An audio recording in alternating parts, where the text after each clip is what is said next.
মুসলমান ভাইরা গভীর মনোযোগ। আমরা আল্লাহকে ডেকে ডেকে বললাম, আল্লাহ আপনি এই ভেজাল মুক্ত কিতাব দুনিয়াতে কেন নাজিল করেছেন? কি জন্য নাজিল করেছেন? এই কোরআনটা আপনি দুনিয়াতে কেন পাঠালেন?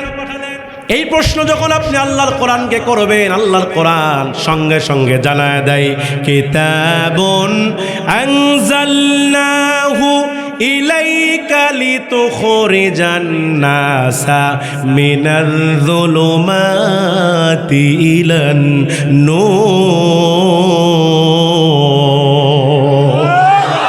আল্লাহ পাক বলছেন সূরা ইব্রাহিম, কোরআনটা খুলে দেখবেন। আল্লাহ বলে, দুনিয়ার মানুষ, এমন একটা কিতাব তোমাদের উপরে নাজিল করেছি, বান্দারে শুনে নাও। এই কোরআনটা কেন নাজিল করলাম? এই কোরআনটা কি জন্য তোমাদের উপরে পাঠিয়ে দিলাম? আল্লাহ পাক ডাক দিয়ে বলছেন, যেই সকল মানুষগুলো জাহান্নামের পথে চলে গেছে, যেই সকল মানুষগুলো জাহান্নামের রাস্তায় চলে গেছে, যেই সকল মানুষগুলা অন্ধকারের ভিতরে পড়ে আছে, যেই সকল মানুষগুলো জুলুমাতের ভিতরে পড়ে আছে, আল্লাহ পাক রব্বুল আলামিন জানিয়ে দিতেছেন, যেই সকল মানুষগুলো জাহান্নামের পথে আছে, ওই মানুষগুলোকে জান্নাতি বানাবার জন্য আমি আল্লাহ পাক এই কোরআন নাজিল করে দিয়েছি। সুতরাং এই কোরআনটা আপনাকে জান্নাতি বানাবে, এই কোরআনটা আপনাকে হেদায়েত দিবে, এই কোরআনটা আপনাকে জান্নাতের উচ্চ মাকামে পৌঁছায় দিবে। ভাইরা, কিন্তু দুঃখ লাগে, আফসোস লাগে, আজকে আমরা সেই কোরআনটা মানতে রাজি নাই, ঠিক কিনা? আজকে কোরআন আমাদের ঘরে আছে, আজকে কোরআন আমাদের মসজিদে আছে, কোরআন আমাদের মাদ্রাসায় আছে, প্রত্যেকটা বাড়িতে কোরআন আছে, কিন্তু এই কোরআনটা শুধু কোরআন আছে, কিন্তু কোরআনের কোনো বাস্তব রূপরেখা নাই, ঠিক কিনা? এই কোরআনটা শুধু আমাদের খালি তেলাওয়াতের জন্যই আমরা তেলাওয়াত করি, কিন্তু ভাইরা এই কোরআন শুধু তেলাওয়াতের জন্য নয়। ভাইরা, এই কোরআনটা আপনাকে বুঝতে হবে, কোরআনটা কেন আল্লাহ পাঠালেন। ভাইরা, এই কোরআনটা আপনাকে বুঝে কোরআনটা আমল করতে হবে। কিন্তু আজকে কোরআনটা আমরা মানতে চাই না। আজকে আমার বাংলাদেশে এমনও মানুষ আছে, এই কোরআনটা থেকে দূরে সরে গেছে, কোরআন থেকে মুখটা ফিরিয়ে নিয়েছে। আল্লাহ পাক তাদের ব্যাপারে কত আফসোস করে বলছেন। আল্লাহ পাক তাদের ব্যাপারে আফসোস করে বলেন সূরা তাহার ভিতরে। আল্লাহ পাক চমৎকার করে বলেন, ওয়ামান আ'রাদা আন যিকরি ফাইন্না লাহু মাঈশাতান দনকা ওয়া নাহশুরুহু ইয়াওমাল কিয়ামাতি আ'মা। জোরে বলেন আল্লাহু আকবার। আল্লাহ পাক রব্বুল আলামিন বলছেন, যারা নাকি এই কোরআনের বিধান থেকে মুখটা ফিরিয়ে নেয়, যারা নাকি কোরআনের নসিহত থেকে দূরে সরে যায়, আল্লাহ পাক বলছেন তাদের দুনিয়ার জীবনটা সংকীর্ণ হয়। কার কথা? জোরে বলেন। আল্লাহ বলেন তাদের দুনিয়ার জীবনটা সংকীর্ণ হয়ে যায়, তাদের দুনিয়ার জীবনটা হতাশাগ্রস্ত হয়ে যায়। ওয়া নাহশুরুহু ইয়াউমাল কিয়ামাতি আমা, এবং কিয়ামতের ময়দানে ওই বান্দাদেরকে আল্লাহ পাক অন্ধ করে উঠায়। কার কথা? জোরে বলেন। এই জন্য আপনাকে কোরআনটা মানতে হবে, এই কোরআন থেকে আপনার জীবনটা গঠন করতে হবে, এই কোরআন আপনাকে গবেষণা করতে হবে। ভাইরা, আজকে আমরা দুনিয়ার সব কিছু বুঝি, কেমনে ব্যবসা করতে হয় বুঝি, কেমনে ক্ষেত খামার করতে হয় বুঝি, কেমনে কৃষি কাজ করতে হয় বুঝি, কেমনে চাকরি করতে হয় বুঝি, দুনিয়ার সব কিছু আমরা বুঝি, কিন্তু কোরআন বুঝি না। এই জন্য মুসলমান ভাইরা, আল্লাহ পাক আফসোস করে আমাদের জন্য বলতেছেন, যারা কোরআনটা বোঝার চেষ্টা করে না, আল্লাহ পাক তাদের ব্যাপারে আফসোস করে বলছেন, আফালা ইয়াতাদাব্বারুনাল কুরআনা আম আলা কুলুবিন আকফালুহা। আল্লাহ বলছেন, দুনিয়ার মানুষরা তোমাদের কি হলো, তোমাদের কি হয়েছে? কেন তোমরা আমার কোরআন নিয়ে গবেষণা করো না? কেন আমার কোরআন নিয়ে রিসার্চ করো না, গবেষণা করো না? আমা আলা কুলুবিন আকফালুহা, আমি আল্লাহকে তোমার কলবে তালা মেরেছি। কার কথা? কার কথা? আজকে আল্লাহ আফসোস করে বলছেন, ও দুনিয়ার মানুষ, তোমাদের কি হয়েছে? দুনিয়ার সব তোমরা বুঝলে, কেমনে ব্যবসা করতে হয় তোমরা বুঝতে পারলে, কেমনে কৃষিকাজ করতে হয়, কেমনে আলু লাগাইতে হয়, কেমনে সরিষা লাগাতে হয়, কেমনে ধান লাগাতে হয়, সব বুঝো, কিন্তু কোরআন বোঝো না। হ্যাঁ, কথা বলেন না কেন? আজকে কোরআনটা আমরা বোঝার চেষ্টাও করি না, অথচ এই কোরআনটা হচ্ছে এমন একটা কিতাব, যে কিতাবের মধ্যে গোটা পৃথিবীর সমাধান রয়েছে। কথা বলেন না কেন? এই কোরআন দিয়ে নবীরা দাওয়াত দিয়েছেন, এই কোরআন দিয়ে নবীরা দাওয়াত দিয়েছেন, এই কোরআন দিয়ে দাওয়াত দিয়েছেন নবী হযরতে মুহাম্মদ রাসূলুল্লাহ সাল্লাল্লাহু এই কোরআন দিয়ে দাওয়াত দিয়েছেন, আল্লাহর দাওয়াত দিয়েছেন নবী নূহ আলাইহিস সালাম। সুবহানাল্লাহ বলেন। যেই নূহ আলাইহিস সালামের কথা আল্লাহ পাক কোরআনে বর্ণনা করছেন সূরা আরাফের 59 নম্বর আয়াতে, ওয়ালাকাদ আরসালনা নূহান ইলা কওমি। আল্লাহ বলছেন নূহকে আমি তার সম্প্রদায়ের নিকট নবী করে পাঠিয়েছি। সুবহানাল্লাহ বলেন। আল্লাহ পাক এই কোরআনে নবী ইব্রাহিমের কথা বলছেন যে ইব্রাহিম আলাইহিস সালাম এই কোরআন থেকে দাওয়াত দিয়েছেন, যে ইব্রাহিম সাল্লাম ছিলেন আমাদের জাতির পিতা। সুবহানাল্লাহ বলবেন না? জাতির পিতা কে? জাতির পিতা কে? কিন্তু 16 বছর ধরে এই ফ্যাসিবাদী সরকার আমাদেরকে বলেছে জাতির পিতা নাকি শেখ মুজিব। কথা বলেন না কেন? আমরাও বলেছি শেখ মুজিব জাতির পিতা হতে পারে না। আমাদের স্লোগান হচ্ছে শেখ মুজিব খোলার ডিম, জাতির পিতা ইব্রাহিম। ঠিক কিনা জোরে বলে? জাতির পিতা কে? কোরআন বলছে মিল্লাতা আবিকুম ইব্রাহিম হুয়া সাম্মাকুমুল মুসলিমুন। মুসলিম মিল্লাতের জাতির পিতা হলো ইব্রাহিম আলাইহিস সালাম। সেই ইব্রাহিম দাওয়াত দিয়েছেন আল্লাহ। আল্লাহু আকবার বলেন। এই কোরআন দিয়ে দাওয়াত দিয়েছেন নবী মূসা। সেই কথা আছে না নাই? নবী মূসা আলাইহিস সালাম এই কোরআন দিয়ে তিনি দাওয়াত দিলেন। মূসা আলাইহিস সালাম যাকে দাওয়াত দিয়েছিলেন তার নাম ছিল ফেরাউন। নাম কি ছিল? এই জোরে কোন নাম কি ছিল? নাম ছিল ফেরাউন। তিনি ছিলেন স্বৈরা শাসক, খোদাদ্রোহী, নিজেকে আল্লাহ বলে দাবি করছে। কি বলছে? ফেরাউন নিজে বলেছিল ফাকালা আনা রব্বুকুমুল আলা, আমি তোমাদের খোদা, আমি তোমাদের রব। আচ্ছা বলেন তো আমাদের রব কে? আমাদের রব কে? আল্লাহ ছাড়া রব হতে পারে? তো ফেরাউন যখন নিজেকে রব দাবি করলো, নিজেকে আল্লাহ দাবি করলো, আল্লাহ তখন মুসাকে পাঠালেন, মুসা যাও ফেরাউনকে তুমি দাওয়াত দাও। আল্লাহ আয়াত নাজিল করে জানিয়ে দিলেন ইজহাব ইলা ফিরাউনা ইন্নাহু তাগা। কার কথা? ইজহাব। ইজহাবটা হলো আমরের সিগা। এখানে ওলামায়ে কেরাম এটা বুঝবেন, ইজহাবটা হলো আমরের সিগা। আল্লাহ এখানে মুসাকে আদেশ করলেন মুসা যাও ফিরাউনা, ফেরাউনের দিকে যাও, ফেরাউনের কাছে যাও। ইন্নাহু তাগা, নিঃসন্দেহে ফেরাউন তাগুত হয়ে গেছে। কি হয়ে গেছে ফেরাউন? এখন বলবেন হুজুর তাগুত আবার কেমনে হয়? তাগুত কি? তাগুত হচ্ছে ওই শক্তি যেই শক্তি নিজে ইসলাম মানে না, অন্যকে মানতে দেয় না। তাগুত বলা হয় ওই শক্তিকে যেই শক্তি নিজে কোরআন মানে না, অন্যকে মানতে দেয় না। এরকম তাগুতি শক্তি আমার দেশে ছিল কিনা? যেরকম ছিল কিনা? আজকে তারা আছে না পালাছে? যারা বলেন আছে না পালাইছে? এই বাংলাদেশে তারা মানুষের ওপর জুলুম করে অত্যাচার করেছে। 16 বছর ধরে এই দেশের আলিমদেরকে নির্যাতনের স্টিম রোলার চালিয়েছে। কি অপরাধ ছিল? কি অপরাধ ছিল কোরআনের পাখি? কি অপরাধ ছিল মুফতি আমির হামজার? কি অপরাধ ছিল রফিকুল ইসলাম মাদানীর? কি অপরাধ ছিল আল্লামা মামুনুল হক সাহেবের? কি অপরাধ ছিল কোরআনের পাখি আল্লামা দেওয়ার হোসেন সাইদি? কথা বলেন না কেন? আল্লামা সাইদির কি অপরাধ ছিল? সে তো এই কোরআন থেকেই তো তাফসির করেছে। 50 বছর এই কোরআন বুকে নিয়ে সারা পৃথিবীতে কোরআনের তাফসীর করেছে আল্লামা সাইদি, যার হাতে অসংখ্য অমুসলিমরা কালেমা পড়ে মুসলমান হয়েছে। সেই কোরআনের পাখিকে তোমরা রাজাকার বানিয়েছ। ঠিক না বলেন? সেই কোরআনের পাখিকে ধর্ষণকারী বানিয়েছ, রাজাকার বানিয়েছ। আল্লামা সাইদি আল্লাহর কসম করে বলেছেন যারা আমাকে ধর্ষণকারী বলে, যারা আমাকে রাজাকার বলে, এরা আসলেই পিতৃ পরিচয়হীন অবৈধ জারজ সন্তান। ঠিক কিনা? আল্লামা সাইদি তো সেই মানুষ, আল্লামা সাইদি তো সেই মানুষ যিনি কোরআন থেকে তাফসীর করলে হাজার হাজার নয় লক্ষ লক্ষ মানুষ আল্লামা সাইদির মাহফিলে ভিড় জমত। আল্লাহু আকবার বলেন। আল্লামা সাইদির মাহফিলে লক্ষ লক্ষ মানুষ আসতো। আল্লামা সাইদি কোরআনকে হাতে নিয়ে বলতেন এই লক্ষ লক্ষ জনতা আমি সাইদির আকর্ষণে আসে না, এই মানুষগুলো আসে আল্লাহর কোরআনের আকর্ষণে। কথা বলেন না কেন? আল্লামা সাইদি তো সেই মানুষ, তিনি মাঝে মাঝেই বলতেন ভেজা বেড়ালের মতো 500 বছর বেঁচে থাকার লাভ নাই, সিংহের মতো 1 ঘন্টা বাঁচতে চায়। সেই কোরআনের পাখিকে তোমরা হত্যা করেছ, সেই কোরআনের পাখিকে তোমরা শেষ করেছ। আজকে 5 আগস্ট দেশ স্বাধীন হলো, নতুন সূর্য দিগন্তে সূর্য উদিত হলো, আমার দেশ স্বাধীন হলো। জেল থেকে কত কারাবন্দী আলেমরা মুক্তি পেল। যদি আজকে আল্লামা সাইদি বেঁচে থাকতো 5 আগস্ট জেল থেকে মুক্ত হতো, কোটি কোটি জনতার সামনে কোরআনের তাফসীর করে মানুষের হৃদয়কে প্রশান্ত করতো। ঠিক কিনা বলে?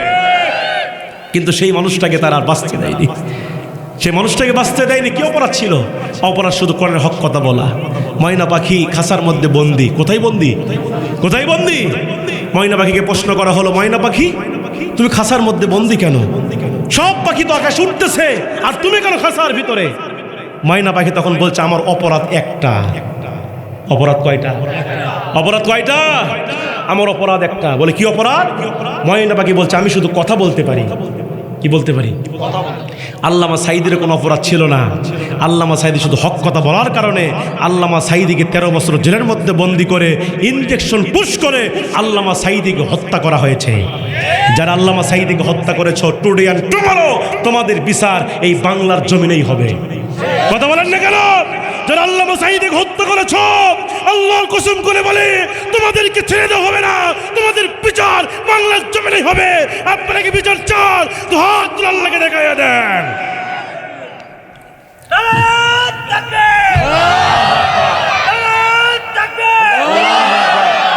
সম্মানিত ভাইরা আমার, এই জন্য সাইয়্যিদিনা মুসা চলে গেলেন ফেরাউনকে দাওয়াত দেওয়ার জন্য। মুসলমান ভাইরা গভীর মনোযোগ দিয়ে শুনবেন, কোরআন থেকে বলছি। আল্লাহ পাক মুসাকে ডেকে ডেকে বলছে, মুসা তুমি যাও যাও ফেরাউনকে কালেমার দাওয়াত দাও। মুসা ডাকদা বলছে, আল্লাহ কালেমার দাওয়াত তো দেবো ঠিক আছে, কিন্তু আমার জিহুবা তোতলা। জিহুবা কি? জোরে বলেন। মুসা আলাইহিস সালামের জিহুবা ছিল তোতলা। মুসা আলাইহিস সালাম কথা বলতে গিয়ে আটকে যেতেন। আর মুসলমান ভাইরা, এই মুসা আলাইহিস সালামের রাগের জন্য বেশি, কারণ দেখবেন যারা সমাজের ভিতরে তোতলা, ওদের রাগ কিন্তু একটু বেশি। এ কথা কন না কেন? তোতলাদের মেজাজ গরম হয়ে যায়। এই জন্য হযরত মুসা আলাইহিস সালাম যেদিন নবী ছিল, আল্লাহকে ডেকে ডেকে বলছে, আল্লাহ আমার জিহুবা তোতলা, আমি কথা বলতে গেলে আটকে যা, আপনি আমার কণ্ঠ ভালো বানায় দেন। হযরত মুসা আলাইহিস সালাম যখন এই কথাগুলো বললেন, আল্লাহ পাক বলে, ও মুসা তুমি যখন আমারে যেইটা বলো সেইটা আমারে করে দিতেই হবে, কারণ তোমার জেদ অনেক বেশি। আল্লাহু আকবার বলেন। আবার মুসা আলাইহিস সালামের সঙ্গে আল্লাহর গভীর সম্পর্ক ছিল। হযরত মুসা আলাইহিস সালাতু ওয়াস সালাম আল্লাহর সঙ্গে তুর পাহাড়ে প্রত্যেক দিন তিনি আল্লাহর সঙ্গে কথা বলতেন। একদিন হযরতে মুসা আলাইহিস সালাম আল্লাহর সঙ্গে কথা বলার জন্য যখন তুর পাহাড়ে গেলেন, আল্লাহর সঙ্গে কথা বলতে বলতে এক পর্যায়ে হযরতে মুসা আলাইহিস সালাম আল্লাহকে ডেকে বলছে, আল্লাহ ও আল্লাহ, আমি মুসা এমন 3টা কাজ করতে পারি, আপনি আল্লাহ সেটা করতে পারেন না। মুসা ডাকতে বলছে, আল্লাহ আমি মুসা এমন 3টা কাজ করতে পারি, আপনি আল্লাহ সেই কাজটা করতে পারেন না। আল্লাহ ডেকে ডেকে বলে, মুসা রে বেশি চালাকি ভালো নয়। মুসা ডাকতে বলে, আল্লাহ আমি মুসা যা বলি সত্য ছাড়া মিথ্যা বলি না। আল্লাহ ডাকতে বলেন, ও মুসা কি এমন 3টা কাজ তুমি করতে পারো আমি পারি না? মুসা তুমি বলো বলো, কি এমন 3টা কাজ তুমি পারো আমি আল্লাহ পাঠ করতে পারি না? এই কথা যখন হযরতে মুসা আলাইহিস সালামকে আল্লাহ যখন বললেন, এবার মুসা ডাকদা বলছে, আল্লাহ তার 1 নাম্বার হলো আমি মুসা খাইতে পারি, আপনি আল্লাহ কোনোদিন খাইতে পারেন না। আল্লাহ কি খায়? খাবারের প্রয়োজন আছে? আল্লাহ খাবার খাওয়া থেকে পুত পবিত্র। আর আমরা কি? আমরা খাই কিনা? এখন খাই কিনা? এমন খাওয়া খাই, এমন লোক আছে বলছি এটি না থাকা বন্ধু খাওয়া ছাড়বো না, এরকম লোক আছে না নাই? মুসা ডাকতে বলছে, আল্লাহ আমি প্রত্যেক দিন খাবার খাই, কিন্তু আপনি খাইতে পারেন না। এবার মুসা বলছে, আল্লাহ 2 নাম্বার, আমি মুসা ঘুমাইতে পারি, কিন্তু আপনি আল্লাহ ঘুমাইতে পারেন না। আল্লাহ কি ঘুমায়, কিন্তু মুসা ঘুমাই কিনা? আল্লাহর ঘুমো নাই, তন্দ্রা নাই, লা তাখুযুহু সিনাতুন ওয়ালা নাওম। আল্লাহ ঘুমাইতে পারে না, আল্লাহর কখনো ঘুম আসে না। এবার মুসা ডাকদা বলছে, আল্লাহ 3 নাম্বারে, আমি মুসা কোনো একদিন মারা যাব, কিন্তু আপনি আল্লাহ কোনোদিন মারা যাবেন না। আল্লাহ কি মরবে, কিন্তু মুসা মরবে কিনা? এই জন্য মুসা বলছে, আল্লাহ মানুষ আমি মারা যাব। আল্লাহ আপনি তো কোরআনেই বলেছেন, কুল্লু নাফসিন যায়কাতুল মাউত, দ্য ম্যান ইজ মর্টাল, আইনামা তাকুনু ইউদরিকুমুল মাউত ওয়ালাউ কুনতুম ফি বুরুজিম মুশাইয়াদা। মানুষ তোমরা যেখানেই থাকো না কেন, মৃত্যু তোমাদেরকে পাকড়াও করবেই। ঠিক কিনা জোরে বলেন? মানুষ মারা যাবে, দুনিয়া থেকে বিদায় নিয়ে চলে যাবে, কিন্তু আল্লাহ কোনোদিন মারা যাবে না। সেই মুসা ডাকদা বলছে, আল্লাহ আপনি আমার কণ্ঠকে ভালো বানায় দেন, আপনি আমার কণ্ঠকে ভালো বানায় দেন। আল্লাহ ডাকতে বলছে, মুসা ও মুসা, আমি তোর কণ্ঠকে ভালো বানায় দিলাম, শুধু তাই নয়, ও মুসা তোর যে ভাই হারুন আছে, আমি ওই হারুনকে এই মুহূর্তে নবুয়ত দান করে দিলাম। আল্লাহু আকবার বলে মুসার কণ্ঠ ভালো হলো, ভাই নবী হয়ে গেল। মুসা আলাইহিস সালাম খুশি হয়ে গেলেন। আল্লাহর পয়গম্বর হযরতে মুসা আনন্দ চিত্তে এবার চলে গেলেন ফেরাউনের রাজদরবারে। হযরতে মূসা আলাইহিস সালাম ফেরাউনের রাজদরবারের মধ্যে তিনি ঢুকে পড়লেন। ফেরাউনের রাজদরবারের মধ্যে ঢুকে পড়ার পরে হযরতে মূসা ফেরাউনকে লক্ষ্য করে বলছে, ফেরাউন তুমি এই মুহূর্তে পড়ে নাও লা ইলাহা ইল্লাল্লাহ মূসা কালিমুল্লাহ, এক আল্লাহকে রব বলে স্বীকার করে নাও, আর আমি মূসাকে নবী বলে স্বীকার করে নাও। যদি আল্লাহর উপর ঈমান আনতে পারো আর আমি মূসার উপর ঈমান আনতে পারো, ও ফেরাউন আমি মূসা জানায় দিলাম তোমার মরতে দেরি হবে কিন্তু জান্নাতে যাইতে দেরি হবে না। এই মুহূর্তে তুমি এই কালেমার ঘোষণা দিয়ে দাও, আল্লাহর উপর ঈমান আনো আর আমি নবীর উপর ঈমান আনো। এই দাওয়াত যখন হযরতে মূসা আলাইহিস সালাম যখন ফেরাউনকে দিতেছিলেন, ফেরাউন তখন ডাকটা বলে, মূসা রে তোর কালেমার দাওয়াত বন্ধ করে দে। ফাকালা আনা রাব্বুকুমুল আলা, আমি তো তোর খোদা। নাউজুবিল্লাহ, কাল বাড়ি যা কইেন এই জোরে কোন নাউজুবিল্লাহ। ফেরাউন কচ্ছে আমি তো তোর খোদা, আমি তো তোর রব, আমাকে রব বলে স্বীকার করে নেন। আল্লাহর পয়গম্বর মূসা ডাক দা বলছেন, ও ফেরাউন তুমি কোনোদিন রব হতে পারো না, তুমি কোনোদিন খোদা হতে পারো না। আমার খোদা হলেন একমাত্র কে? জোরে বলেন। আমার খোদা হচ্ছেন একমাত্র আমার আল্লাহ, তিনি আমার রব, তিনি আমার রিজিক দাতা, তিনি আমার একমাত্র খোদা। এই কথা যখন হযরতে মূসা বললেন, ফেরাউন তখন রাগান্বিত হয়ে গেল। রাগান্বিত হবার পরে এবার মূসাকে ডাকতে বলছেন, ও মূসা তুই যদি আমার এই মুহূর্তে খোদা হিসেবে না মানিস, আমি তোরে দুনিয়া থেকে বিদায় করে দেব, আমি তোরে হত্যা করে ফেলব, আমি তোরে দুনিয়া থেকে সরাই দেব যদি আমারে তুই খোদা হিসেবে না মানিস। এই কথা যখন ফেরাউন মূসাকে লক্ষ্য করে বলল, মূসা ডাকতে বলছেন, ফেরাউন রে তুমি যতই আমারে মারার কথা বলো না কেন, আমার আল্লাহ আমারে বাঁচাইয়া দিবে। বাঁচানোর মালিক কে? জোরে বলেন। আল্লাহ হলেন বাঁচানোর মালিক। হযরতে মূসা বলছেন, ও ফেরাউন তুমি যতই মারতে মারতে চাও না কেন, আল্লাহ আমারে বাঁচায় দিবে, আল্লাহ আমার রব, আল্লাহ আমারে হেফাজত করবে। এই কথা যখন হযরতে মূসা বললেন, ফেরাউন তখন আরো রাগান্বিত হয়ে গেল। ফেরাউন যখন রাগান্বিত হয়ে গেল, রাগান্বিত হয়ে এবার ফেরাউন তিনি হাজার হাজার সৈন্যবাহিনী তৈরি করলেন।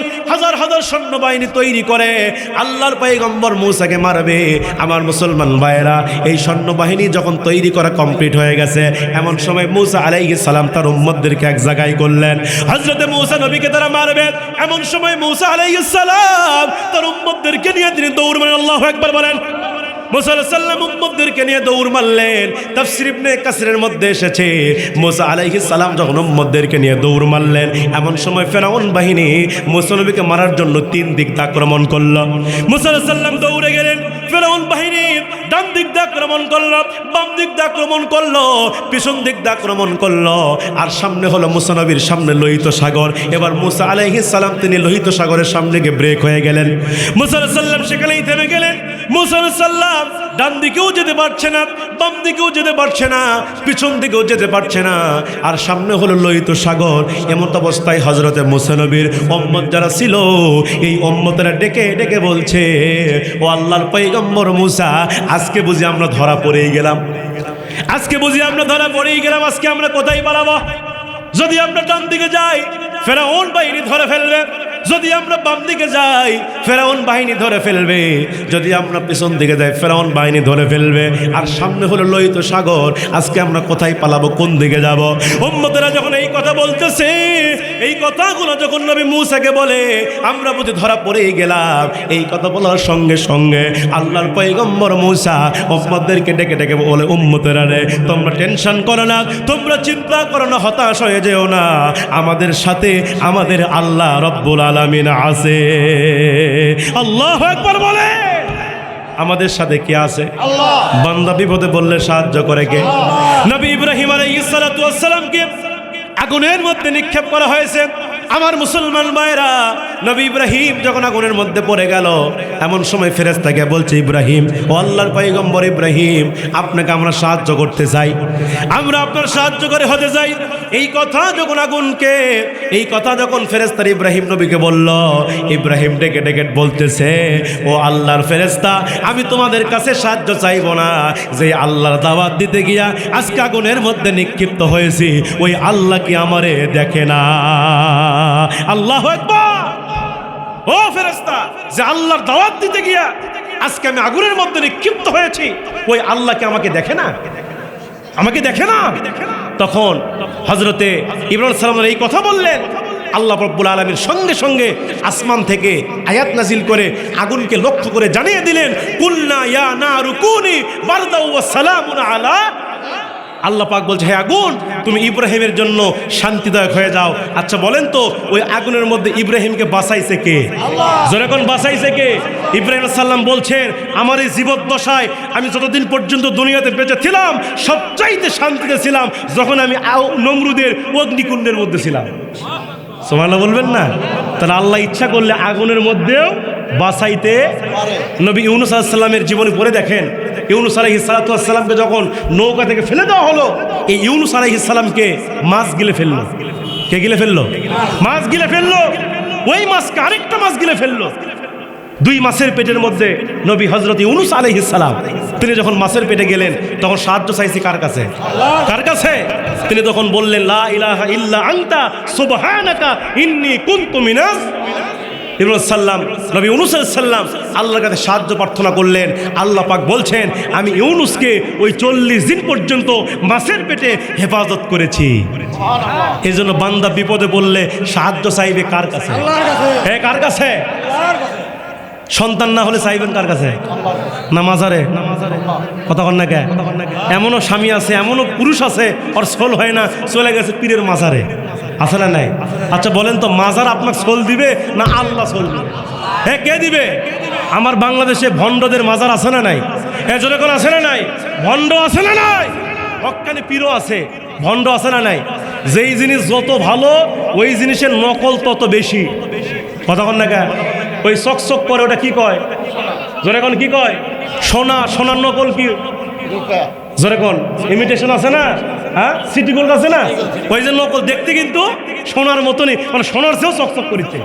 এরকম আমার বাংলাদেশে পীর আছে, হক্কানি আছে, কিন্তু তারপরে অধিকাংশ আমার বাংলাদেশে বিভিন্ন মাজারে মাজারে ভণ্ড আছে না নাই?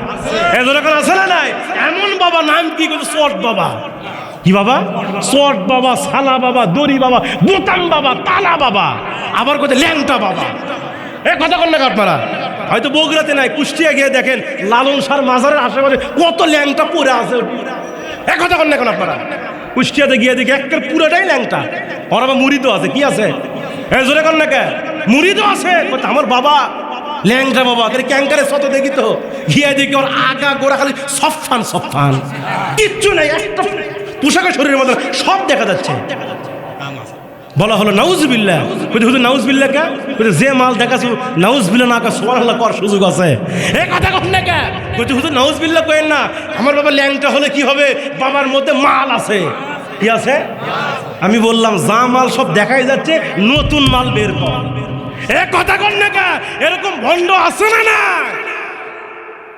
ভণ্ড পীরের আবির্ভাব আমার দেশে আছে। এর জন্য মাজারে সন্তান চাইবেন না। সন্তান হয়নি, তাহাজ্জুদের নামাজে ওযু করে 2 রাকাত নামাজ পড়ে যায় নামাজটা বিছায়া চোখের পানি ফেলে 2টা হাত তুলে আল্লাহর কাছে বলেন, রব্বি হাবলি মিনাস সলিহিন, রব্বি হাবলি মিনাস সলিহিন। হে আল্লাহ, আপনি নেককার সন্তান দান করেন। নবী ইব্রাহিম আলাইহিস সালাম বয়স কত? 90 বছর। কত বছর বয়স? ইব্রাহিম আলাইহিস সালাম বৃদ্ধ হয়ে গেছে, বয়স 90। কেউ বলেন 92 বছর বয়সে ইব্রাহিম আলাইহিস সালামকে কে সন্তান দিছে? কে দিছে? চাইছে কার কাছে? ইব্রাহিম আলাইহিস সালাম যখন এই দোয়াটা করলেন, রব্বি হাবলি মিনাস সলিহিন, হে আল্লাহ আপনি নেককার সন্তান দান করেন। আল্লাহ পাক বলছেন, ফাবাশশারনাহু বিগুলামিন হালিম। আল্লাহ বলছেন, আমি ইব্রাহিমকে একটা নেককার পুত্র সন্তানের সুসংবাদ দিলাম। সন্তান জন্ম নিল। ইব্রাহিম আলাইহিস সালাম আদর করে সন্তানের নাম রাখলেন ইসমাইল। কি নাম রাখলেন? জোরে কোন কি নাম রাখলেন? নাম রাখলেন ইসমাইল। ইসমাইল যখন বড় হলো, খেলাধুলা করে, দৌড়াদৌড়ি করে, বাবার কাজে এটা সেটা একটু এগিয়ে দেয়, এরকম বয়স যখন তার উপনীত হলো, তখন ইব্রাহিম আলাইহিস সালাম স্বপ্নের মধ্যে দেখলেন, আমি আমার সন্তানকে কি করতেছি? কি করতেছি? ইসমাইলকে জবাই করতেছি, কুরবানি করতেছি। ইব্রাহিম আলাইহিস সালাম ঘুম ভেঙে গেল। কি পরীক্ষা, ইমানের কি পরীক্ষা দেখেন। ইব্রাহিমের ঘুম ভেঙে গেল। এবার সাইয়্যিদনা ইব্রাহিম আলাইহিস সালাম তার সন্তান ইসমাইলকে বললেন, হে আমার কলিজার টুকরা সন্তান, আমি স্বপ্নে দেখে আমি তোমরা জবাই করতেছি, তুমি বলো আমি এখন কি করব? ইসমাইল তখন বলছে, আব্বা আপনি স্বপ্নে যা দেখছেন আপনি তাই করেন, সাতাজিদুনি ইনশাআল্লাহু মিনাস সাবিরিন, আপনি আমাকে ধৈর্যশীল অবস্থায় পেয়ে যাবেন। সুবহানাল্লাহ বলেন। কেমন নেককার সন্তান ছিল! আপনি যা দেখছেন আপনি তাই করেন। আর আমরা যদি স্বপ্নে দেখতাম আমাদের সন্তানে জবাই করতেছি, বড় ছেলেকে ডাকতে যদি বলি, বড় ছেলে রে স্বপ্নে দেখে তোরে জবাই করতেছি, ওই কবে আব্বা আমাকে দেখি না, আমার ছোট ভাইকে দেখেছি। কথা কন না কেন? হ্যাঁ, জোরে কন না কেন? এই জন্য মুসলমান ভাইয়ের আমার, সন্তান হবে না চাইবেন কার কাছে? হযরত মূসা আলাইহিস সালাম আল্লাহর কাছে সাহায্য চাইলেন। উম্মতেরা ডাকদা বলছে, মূসা ও আমাদের পয়গম্বর, আজকে আমরা বিপদের মধ্যে পড়ে গেছি, আজকে আমরা কোথায় পালাবো? যদি আমরা ডান দিকে চলে যাই ফেরাউন ধরে ফেলবে, যদি আমরা বাম দিকে চলে যাই ফেরাউন ধরে ফেলবে, পিছন দিকে গেলেও ফেরাউন ধরে ফেলবে, আর সামনে আমাদের লোহিত সাগর, আজকে আমরা কোথায় পালাবো, কোন দিকে আমরা যাব? এই কথা যখন উম্মতেরা বলল, হযরত মূসা আলাইহিস সালাম উম্মতদেরকে ডেকে ডেকে বলছি, উম্মতরা রে তোমরা টেনশন করো না, তোমরা চিন্তা করো না, তোমরা ধৈর্য ধারণ করো, হতাশ হয়ো না, আল্লাহ পাক আসমান থেকে আমাদের সাহায্যকারী হয়ে যাবেন, আল্লাহ আসমান থেকে আমাদের সাহায্য করবেন। এইভাবে আল্লাহর পয়গম্বর হযরত মূসা আলাইহিস সালাম উম্মতদেরকে সান্ত্বনা দিচ্ছিল। উম্মতদেরকে এইভাবে সান্ত্বনা যখন মূসা নবী দিলেন, সান্ত্বনা দেওয়ার পরে এবার হযরত মূসা আলাইহিস সালাম দুইটা হাত তুলে আল্লাহর কাছে দোয়া করছে, আল্লাহ আজকে আমরা বিপদের মধ্যে পড়ে গেছি, আজকে আমরা মুসিবতের মধ্যে পড়ে গেছি, আল্লাহ তুমি ছাড়া সাহায্য করার মতো কেউ নাই। ডান দিকে গেলে ফেরাউন বাহিনী আমাদেরকে ধরে ফেলবে, বাম দিকে গেলেও ফেরাউন বাহিনী ধরে ফেলবে, পিছন দিকে গেলেও ফেরাউন ধরে ফেলবে, আর সামনে আমাদের লোহিত সাগর। আল্লাহ আজকে আমরা কোথায় পালাবো, কোন দিকে যাব? আপনি ছাড়া সাহায্য করার মতো আমাদের আর কেউ নাই। এইভাবে যখন আল্লাহর পয়গম্বর হযরত মূসা নবী আল্লাহর কাছে দোয়া করা শুরু করলেন, আল্লাহর কাছে যখন দোয়া করা শুরু করলো, দোয়া যখন কমপ্লিট হয়ে গেল, আল্লাহ সঙ্গে সঙ্গে মূসা নবীর দোয়াকে কবুল করলো।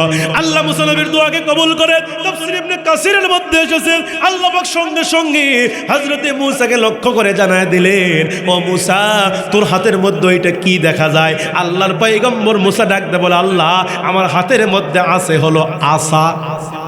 আসা মানে কি? আর আস্তে কন। মূসা বলতেছে, আল্লাহ আমার হাতের মধ্যে আছে লাঠি, আমার হাতের মধ্যে আছে আসা।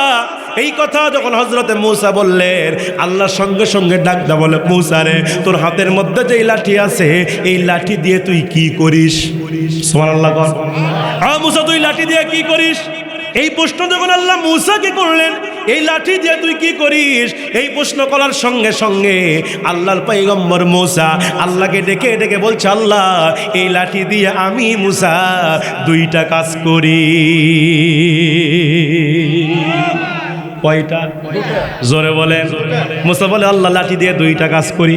আল্লাহ পাক মূসাকে ডাকতে বলছে, মূসা রে কি দুইটা কাজ করি সেই লাঠি দিয়া? আল্লাহর পয়গম্বর মূসা ডাকতে বলে, আল্লাহ এক নম্বরে এই লাঠি দিয়া আমি মূসা প্রত্যেক দিন বকরির পাতা পারি। সুবহানাল্লাহ বলবেন না? লাঠি দিয়া মূসা কি করে? বকরির পাতা পারে। তাহলে বকরির পাতা কে পারে কোন তো? এই গ্রামের মধ্যে বকরির পাতা কে পারে? কথা আমার বুঝতে পারেননি? এই গ্রামের ভিতরে বকরির পাতা সেই পারে যার বাড়িতে বকরি আছে। এ কথা কন না কেন? আপনার বকরি না থাকলে বকরির পাতা পারবেন কেন? তার মানে মূসা যে বকরির পাতা পাড়তেছে, তাহলে মূসার বাড়িতে বকরি আছে না নাই? মূসা বকরি চড়াইছে কিনা? তার মানে এত বড় একজন নবী হয়ে সে বকরি চড়াইছে। সুবহানাল্লাহ বলবেন না? শুধু মূসা একাই না, শুধু মূসা একাই না, আল্লাহর এই জমিনে অসংখ্য নবীরা বকরি চড়িয়েছেন। সুবহানাল্লাহ বলেন। এই জন্য কোনো কোনো মুফাসসির বলেছেন, তোমরা বাড়িতে বকরি রাখো, বকরি চড়াও, এটা নবীদের একটা সুন্নাত। সুবহানাল্লাহ কর। কারণ বকরির মধ্যে বরকত আছে না নাই? জোরে কোন আছে না নাই? যেই ঘরে বকরি আছে ওই ঘরে বরকত আছে। মুসলমান ভাই, এই জন্য নবীরা বকরি চড়িয়েছেন। কিন্তু বকরি চড়ানো কিন্তু সহজ কাম নয়। হে কথা বলেন না কেন? দেখবেন যাদের ঘরে বকরি আছে, এই বকরি যখন গোসল করাতে নিয়ে যাবেন, তখন দেখবেন বকরি খালি টানা মারে। হে কথা কথা আপনি মারতেছেন এই দিকে, উই খালি এই দিকে টানে। আছে না নাই? যেটা এখন আছে না নাই? এই জন্য আমি প্রায় মাহফিলই বলে থাকি, যারা সমাজের নেতা হতে চাচ্ছেন, যারা সমাজের নেতা হতে চান, এদেরকে আগে বকরি চড়াবাদ দেন। এ কথা কন না কেন? যদি আপনি বকরি চড়াইতে পারেন, যদি আপনি বকরি লালন পালন করতে পারেন, তাহলে সমাজের নেতা হতেও পারবেন। কথা কন ঠিক কিনা? কিন্তু আমার দেশের নেতা কি বকরি চড়াছে? এই 16 বছর ধরে নেতারা বকরি চড়ায়নি। 2020 সালে করোনা ভাইরাস হলো, খালি তেলের বোতল, চালের বস্তা খালি খাটের তলে। কথা কন না কেন আপনারা? হয়তো কাহালু তেল হয়নি, কাহালুর নেতারা সব ভালো ছিল, সব আল্লাহর ফেরেশতা। এরা কথাই করছেন না, ভয় পাচ্ছেন নাকি আপনারা? হ্যাঁ, কথা কন না কেন আপনারা? খালি তেলের বস্তা আর ওই যে চালের বস্তা খাটের তলে, এরকম নেতা আমাদের ছিল কিনা? এ কথা কন না কেন? এক ওয়াক্ত নামাজ পড়ে না, এক ওয়াক্ত নামাজ নাই। কিন্তু সামনে ভোট, মরে নামাজ ছাড়ে না।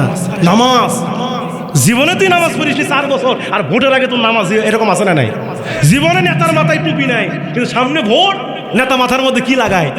এই যে এখন কি লাগায়? পাঞ্জাবিও লাগায়, চাচা করতে পাঞ্জাবিও লাগায়, আবার মাঝে মাঝে তসবিও টিপে, মনে হচ্ছে জিবরাইলের খালাতো ভাই।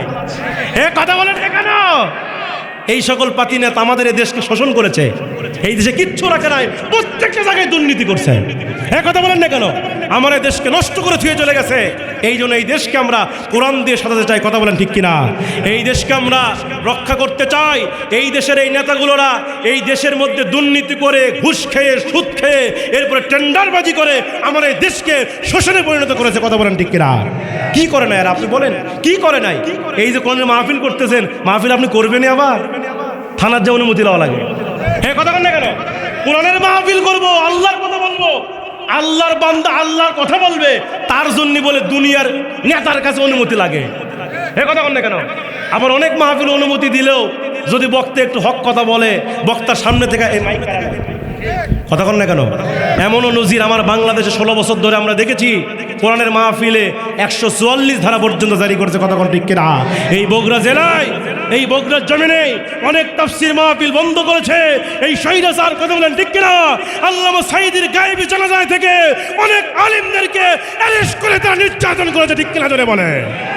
আজকে তাদেরকে বলতে চাই, কই তোমরা? কথা বলেন না কেন? তোমরা যে মাঝে মাঝেই বলছিলা যে 41 সাল পর্যন্ত ক্ষমতায় থাকবো। কথা বল না কেন? এরকম বলছিল না?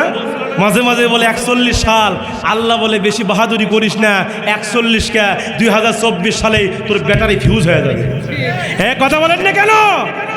এই জন্য মনে রাখতে হবে, আল্লাহ পাকের ষড়যন্ত্র, আল্লাহর কৌশল, দুনিয়ার মানুষ এই কৌশলের চাইতে আল্লাহর ষড়যন্ত্র সবচাইতে বড়। কথা কোন ঠিক কিনা? এই জন্য মুসলমান ভাইয়েরা, আর এই জন্য ক্ষমতা পাইলে অহংকার করা যাবে না। ক্ষমতাটা আল্লাহর নিয়ামত। আল্লাহ কাউকে ক্ষমতার চেয়ারে বসায়, আবার কাউকে ক্ষমতার চেয়ার থেকে নামিয়ে দেয়। কথা কোন ঠিক কিনা? তবে আমার বাংলাদেশে আমি ছাত্র জনতাকে ধন্যবাদ দেই। কথা বলেন না কেন? আমার এই বাংলাদেশে বিএনপি যেটা করতে পারে নাই, আমার বাংলাদেশে জামাত যেটা করতে পারে নাই, আমার বাংলাদেশে হেফাজত যেটা করতে পারে নাই, আমার বাংলাদেশে চরমোনা যেটা করতে পারে নাই, আমার বাংলাদেশের তরুণ যুবকেরা তা কোলে দেখিয়ে দিয়েছে। কথা কোন ঠিক কিনা? এই তরুণ যুবকরাই জীবন দিয়েছে। ঠিক কিনা? আমার বাংলাদেশে প্রথম জীবন দিয়েছে সেই রংপুরের আবু সাঈদ। কথা বলেন না কেন? রংপুর আবু সাঈদ যেদিন সেই রংপুরের জমিনে যখন পুলিশের গুলির সামনে দাঁড়িয়ে আবু সাঈদের বুকের মধ্যে 4টি গুলি করা হলো, আবু সাঈদ মুহূর্তের ভিতরে দুনিয়া থেকে বিদায় নিয়ে চলে গেল। বাংলাদেশের শত শত ছাত্র জনতা আবু সাঈদের মতো নিজের জীবনটা দেওয়ার জন্য বাড়ি ছেড়েছে, ঘর ছেড়েছে, তারপরেও তারা বাতিলের মোকাবেলা করতে পিছপা হননি। কথা কোন ঠিক কিনা? আবু সাঈদ চলে গেছে, হাজার হাজার আবু সাঈদ আমার বাংলাদেশে দাঁড়িয়ে গিয়েছিল। কথা কোন না কেন? এক মীর মুক্ত শহীদ হয়েছে, কিন্তু হাজার হাজার মীর মুক্তের মতো যুবকরা জীবন দেওয়ার জন্য রাজপথে নেমেছিল। কথা কোন ঠিক কিনা? আমার ভাইয়েরা, যেদিন 5 August long march to Dhaka, যেদিন বাংলাদেশের ছাত্র জনতা ঢাকায় অভিমুখে রওনা করলো, এমন সময় ফ্যাসিবাদী সরকার সেনাপ্রধানদের চাপ প্রয়োগ করলো। সে বলেছিল প্রয়োজনে ছাত্রদের বুকে গুলি চালাও, ছাত্রদেরকে হত্যা করে ফেলো, লাশের পর লাশ ফেলে দাও, রক্তের বন্যা বয়ে দাও, তারপর আমাদের ক্ষমতার চেয়ারে থাকতে হবে। কথা বলেন না কেন? সেনাপ্রধান সেদিন বলেছিল কয়জন রে গুলি মারবো? একজন রে গুলি মারলে আরেকজন এসে গুলির সামনে বুক পেতে দেয়। আল্লাহু আকবার বলবেন না? কয়জন রে গুলি মারবো? একজনের বুকে গুলি চালালে আরেকজন এসে গুলির সামনে দাঁড়িয়ে যায়। কয়জনকে মারবো? হাজার হাজার নয়, লক্ষ লক্ষ ছাত্ররা এই শাহবাগ থেকে গণভবনের দিকে রওনা করেছে। আল্লাহু আকবার বলেন। সেনাপ্রধান বলছেন পরিবেশ আমাদের অনুকূলে নাই, আপনি পদত্যাগ পত্র লেখেন, পদত্যাগ করেন। এই ফ্যাসিবাদী সরকার সেদিন বলছিল আমাদের 2 দিন সময় দেন। কয়দিন সময়? যখন কয়দিন? সেনাপ্রধান বললেন 2 দিন কেন, আপনাকে সময় দিলাম 45 মিনিট। যখন কত মিনিট?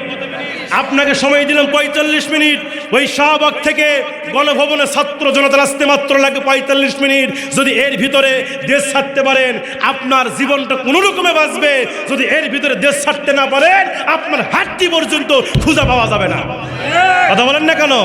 সেদিন রান্না করা ভাত খাইতে পারে, যারা বলে আল্লাহ বলে ওয়া মাকারু ওয়া মাকারাল্লাহ আল্লাহু খায়রুল এটাই হচ্ছে আল্লাহর ষড়যন্ত্র। আল্লাহু আকবার বলেন। আল্লাহ বলে আমি ধরি না, কিন্তু ধরলে জোরে কর। আল্লাহ যদি কাউরে ধরে ওরে জুতা পায়ে দেওয়ার সময় দেয় না। কথা বলেন না কেন? সব পড়েছিল, খালি হাতে চলে গেছে। কতক্ষণ ঠিক কিনা? আবার মাঝে মাঝে আমরা শুনতেছি তারা বলতেছে কাছে আসি। কতক্ষণ না বলছে কাছে আসি, চট করে ঢুকে যাবো। এরকম কথা আমরা শুনতেছি না? মাঝে মাঝে ফোনালা ফাঁস হয়, ওই কাছে আসি, চট করে ঢুকে যাবো। আমরা বলি কোনো সমস্যা নাই, আপনি আসেন। কতক্ষণ না আসেন, আপনি আপনার দেশ, আপনার বাপের দেশ, আপনি আসবেন না, কি আসবেন? কতক্ষণ না আপনারা আসেন, আপনি কোনো সমস্যা নাই। আপনি চট করে ঢুকে গেলে আমরা চট করে ধরে আয়না ঘরে ঢুকাবো। কথা বলেন না কেন? এই জন্য মুসলমান ভাইয়ের আমার, ক্ষমতায় কোনো মানুষ চিরকাল টিকে থাকতে জোরে কন। হযরতে মূসা আলাইহিস সালাম বলছে আল্লাহ আপনি ছাড়া সাহায্য করার মতো এই মুহূর্তে কেউ নাই, আপনি আসমান থেকে সাহায্য করেন। আল্লাহ বলছে মূসা তোর হাতে ওইটা কি? মূসা কি বলছিল? লাঠি। এবার আল্লাহ বলছে মূসা এই লাঠি দিয়ে তুই কি করিস? মূসা বলতে দুইটা কাজ করি। এক নাম্বার কি করে? জোরে বলেন। সাইয়্যিদিনা মূসা নবী ডাকতে বলছে আল্লাহ এক নম্বরে লাঠি দিয়ে বকরির পাতা বাড়ি, দুই নম্বরে আল্লাহ বলছে মূসা তুমি কি করো লাঠি দিয়া? এবার হযরতে মূসা আলাইহিস সালাম ডেকে ডেকে বলছে আল্লাহ দুই নম্বরে এই লাঠিতে ভর দিয়া আমি মূসা রাস্তা হেঁটে যাই। আল্লাহ পাক মূসাকে ডেকে বলছেন মূসা রে তোমার হাতের মধ্যে যেই লাঠি আছে ওই লাঠি দিয়ে তুমি লোহিত সাগরের মধ্যে বাড়ি মারো, লোহিত সাগরের মধ্যে আঘাত করো। আল্লাহর পয়গম্বর মূসা ডেকে বলে আল্লাহ আঘাত করলে কি হবে? আঘাত করলে কি হবে? আল্লাহ ডাকতে বলে ও মূসা বেশি কথা বলো না, তুমি আঘাত করেই দেখো আমি আল্লাহ কি বানায় দেই। এবার হযরতে মূসা আলাইহিস সালাম যখন ওই লাঠি দিয়ে লোহিত সাগরে বাড়ি মারলেন, আমার আল্লাহ রব্বুল আলামিন ওই লোহিত সাগরের ভিতরে এক নয় দুই নয় তিন নয় আমার আল্লাহ পাক 12খানা রাস্তা সেদিন বের করে দিয়েছিলেন। আল্লাহু আকবার। আল্লাহ পাক মূসার জন্য রাস্তা বের করে দিলেন, মূসা নবীর জন্য 12 রাস্তা বের হয়ে গেল। মূসা নবীর মুখের মধ্যে মুস্কি মুস্কি হাসি। উম্মতদেরকে ডেকে ডেকে বলে উম্মতেরা দেখো আল্লাহ পাক আসমান থেকে সাহায্য নাজিল করেছে, আল্লাহ আসমান থেকে সাহায্য করেছে, আমাদের জন্য রাস্তা বের করে দিয়েছে, এই রাস্তা দিয়ে আমরা রওনা করব।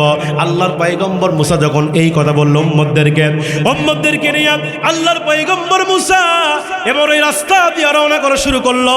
হযরতে মূসা আলাইহিস সালাম যখন রওনা করেছে, যাইতে যাইতে মূসা নবী ওই রাস্তার মাঝখানে যখন চলে গেছে, মূসা নবী যখন উম্মতদেরকে নিয়ে রাস্তার মাঝখানে যখন চলে গেছে, এমন সময় ফেরাউনের যারা অনুসারী ছিল, ফেরাউনের যারা উম্মত ছিল, এরা ডাকতে বলছেন ও আমাদের খোদা ফেরাউন এই সমুদ্রের ভিতরে এত সুন্দর রাস্তা কে বানালো? ফেরাউন কচ্ছে আমি বানাছি। কে বানাছে? জোরে কর। ফেরাউন কচ্ছে আমি বানাছি। যদি ফেরাউন এই কথা না বলে তার খোদাগিরি কি টিকবে? জোরে বলেন। এই জন্য ফেরাউন বলতেছে এই রাস্তা আমি বানাইছি। উম্মতরা ডাকতে বলছে ও খোদা ফেরাউন আপনি যদি এত সুন্দর রাস্তা বানায় থাকেন উদ্বোধন কিন্তু আপনাকে করা লাগবে। এবার ফেরাউন কুপাকে আল্লাহু আকবার কর। যদি আপনি বলেন এত সুন্দর রাস্তা তাহলে আপনি আগে যাবেন, আমরা পিছে পিছে যাব। কথা কন না কেন? ফেরাউন তখন বেকায়দার মধ্যে পড়ল। বেকায়দার মধ্যে পড়ে দুইটা চিন্তা করলেন। তাফসীর ইবনে কাসিরের বর্ণনা, তাফসীর খুলে দেখবেন, তাফসীর ইবনে কাসিরের বর্ণনা।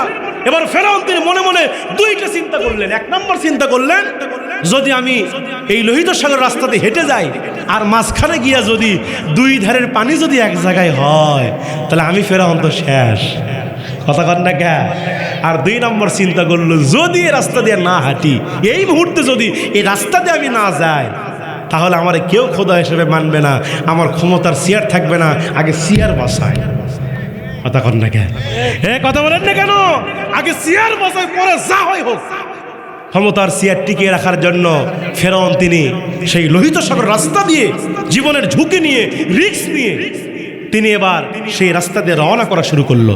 যাইতে যাইতে ফেরাউন বাহিনী সমুদ্রের মাঝখানে চলে গেছে। এমন সময় সাইয়্যিদিনা হযরতে মূসা আলাইহিস সালাম উম্মতদেরকে নিয়ে কিনারায় উঠে গেছে। ফেরাউন বাহিনী সমুদ্রের মাঝখানে। আল্লাহ পাক জিবরাইলকে ডেকে বলছে ও জিবরাইল এবার তুমি তোমার খেলা শুরু করো। সুবহানাল্লাহ কর। ও জিবরাইল তুমি তোমার খেলা শুরু করে দাও। এবার জিবরাইল কচ্ছে আল্লাহ এই খেলার জন্য তো বহুদিন অপেক্ষা করছি, আজকে খেলা হবে ফাইনাল ম্যাচ, তার মানে খেলা হবে। জোরে কোন খেলা হবে। মাঝে মাঝে এই বাংলাদেশের কাউয়া কাদের বলতো খেলা হবে, কতক্ষণ না কে আবার বড় বড় লেকচারই তো কই পালাবো না। কি করবে না? পালাবো না, প্রয়োজনে ফখরুল সাহেবের বাড়িতে উঠবো। কি ফখরুল সাহেব জায়গা দেবে? কথা বলেন না কেন? আজকে সে পালাইছে না আছে? জোরে কোন না কে একটাও নয়, সব পালাইছে। বাংলাদেশের জনগণের সঙ্গে খেলতে চাইছিল। আমি বলি বাংলাদেশের 18 কোটি জনগণ খেলার জন্য মাঠে প্রস্তুত, কিন্তু কাউয়ারা আজকে মাঠের মধ্যে নাই। কথা বলেন ঠিক কিনা?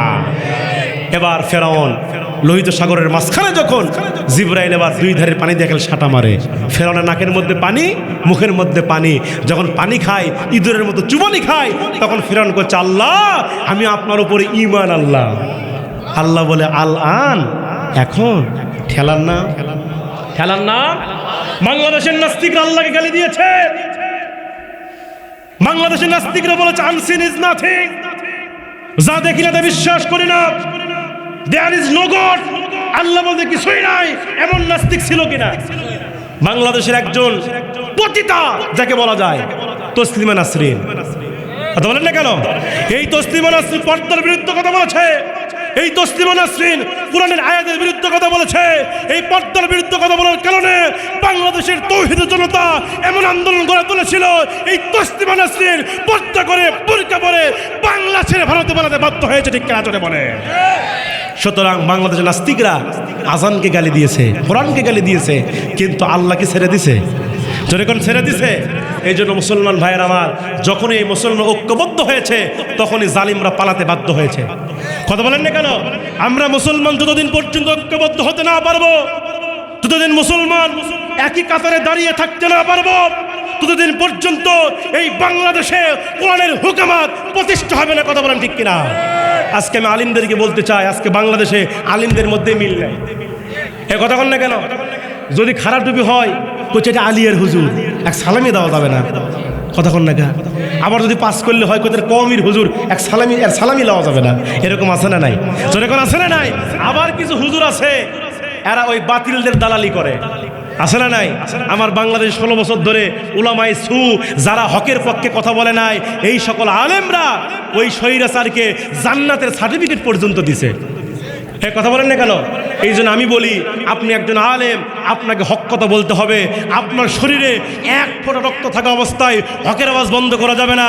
যদি আপনি মনে করেন আমি জুমার মেম্বারে খুতবা দিচ্ছি, সভাপতি সুদ খায়, সুদের বিরুদ্ধে ওয়াজ করলে চাকরি থাকবে না, সেক্রেটারি ঘুষ খায়, ঘুষের বিরুদ্ধে ওয়াজ করলে চাকরি থাকবে না, আমি বলি এই মন মানসিকতা যদি আপনার তৈরি হয়, আমি বলি আপনার জন্য ইমামতি করার দরকার নাই, প্রয়োজনে বাদাম বিক্রি করে খান। কথা ঠিক কিনা? ইমাম হতে গেলে হক কথা বলতে হবে। ঠিক কিনা ধরে বলেন? চাকরি দেওয়ার মালিককে। আচ্ছা বলেন তো, চাকরি বাঁচান ফরজ না ইমান বাঁচান ফরজ? এ কি বাঁচান ফরজ? রিজিকের মালিককে। ওই ইমাম, ওই সভাপতি আপনার খাওয়ায় না, ওই সেক্রেটারি আপনাকে খাওয়ায় না, খাওয়ায় কে? এই জোরে কর না কেন? আপনি কেন রিজিকের টেনশনে, রিজিকের ভয়ে আপনি হক কথা বন্ধ করেছেন? রিজিক তো আল্লাহ পাক আসমান জমিন 50,000 বছর আগে সৃষ্টি করেছে। আল্লাহু আকবার বলেন। এই জন্য আমি বলি, যে সকল আলেমরা হক কথা বলতে পারে না তাদেরকে বলবো ইমামতির জায়গা ছেড়ে দাও, কারণ হক কথা বলা হচ্ছে ফরজ। ঠিক কিনা জোরে বলেন?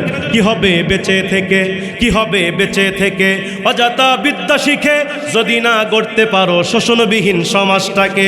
কি হবে বেঁচে থেকে, কি হবে বেঁচে থেকে?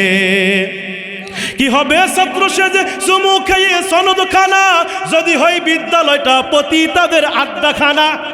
কি হবে ছাত্র সেজে চুমু খেয়ে সনদ খানা যদি হয় বিদ্যালয়টা পতিতাদের আড্ডাখানা? এর চেয়ে মরাই ভালো, দেশ ছেড়ে যাওয়াই ভালো, এর চেয়ে মরাই ভালো, দেশ ছেড়ে যাওয়াই ভালো। কি হবে ধোঁকা দিয়ে আল্লাহকে, কি হবে ধোঁকা দিয়ে আল্লাহকে? কি হবে বেঁচে থেকে অযথা বিদ্যা শিখে যদি না গড়তে পারো শোষণবিহীন সমাজটাকে? কি হবে বেঁচে থেকে, কি হবে বেঁচে থেকে? কি হবে আলেম হয়ে ইমাম সেজে সমাজেতে পারো যদি সত্য কথা উচ্চস্বরে না বলিতে? কি হবে আলেম হয়ে ইমাম সেজে সমাজেতে পারো যদি সত্য কথা উচ্চস্বরে না বলিতে? চাকরির ভয় করো যদি ছেড়ে দাও ওই না গদি, চাকরির ভয় করো যদি ছেড়ে দাও ওই না গদি। কি হবে ধোঁকা দিয়ে বিবেকটাকে, কি হবে ধোঁকা দিয়ে বিবেকটাকে? বলেন কি হবে বেঁচে থেকে? সবাই সবাই সবাই কি হবে বেঁচে থেকে অযথা বিদ্যা শিখে যদি না গড়তে পারো সবাই বলেন কি হবে বেঁচে থেকে অযথা বিদ্যা শিখে যদি না গড়তে পারো শোষণবিহীন সমাজটাকে কি হবে বেঁচে থেকে কি হবে বেঁচে থেকে কি হবে লেখালেখি কলমবাজির ওই মহড়া সমাজের আসল চিত্র যদি না যাই তুলে ধরা কি হবে লেখালেখি কলমবাজির ওই মহড়া সমাজের আসল চিত্র যদি না যাই তুলে ধরা যদি ওই ঘুষের বলে কলমটা উল্টো চলে যদি ওই ঘুষের বলে কলমটা উল্টো চলে তবে কি যাবে রোখা দুর্নীতিকে তবে কি যাবে রোখা দুর্নীতিকে কি হবে বেঁচে থেকে অযথা বিদ্যা শিখে যদি না গড়তে পারো শোষণবিহীন সমাজটাকে কি হবে বেঁচে থেকে কি হবে বেঁচে থেকে কি হবে শেষ নবীর উম্মত বলে দাবি করে যদি ওই নবীর সিয়ার কাদিয়ানীরা দখল করে